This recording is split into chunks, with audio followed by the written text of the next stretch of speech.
আমরা চলে যাব ফলাফলের দিকে। মোল্লাহাট কুলিয়া ইউনিয়নের দ্বিবার্ষিক সম্মেলনের ফলাফল শীট।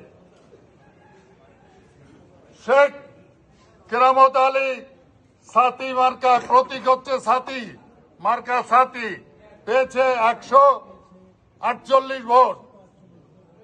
এমডি হিদায়তুল্লাহ আনারস মার্কায় যিনি বিজয়ী হয়েছেন তিনি পেয়েছেন 278 ভোট, 88 ভোট, 288 ভোট।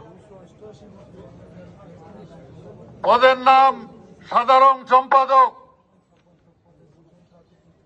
ইয়ার আলী মোল্লা, ফুটবল প্রতীকে পেয়েছেন 118 ভোট। মোহাম্মদ তরিকুল ইসলাম রাসেল পেয়েছেন 315 ভোট, পেয়ে বিজয়ী হয়েছেন টিউবওয়েল মার্কায়। সাংগঠনিক সম্পাদক শেখ দেলোয়ার হোসেন পেয়েছেন 145 ভোট মাস মার্কায়। ফরহাদ হোসেন পেয়েছেন 287 ভোট আপনার সাইকেল মার্কায় এবং উনি বিজয়ী হয়েছেন।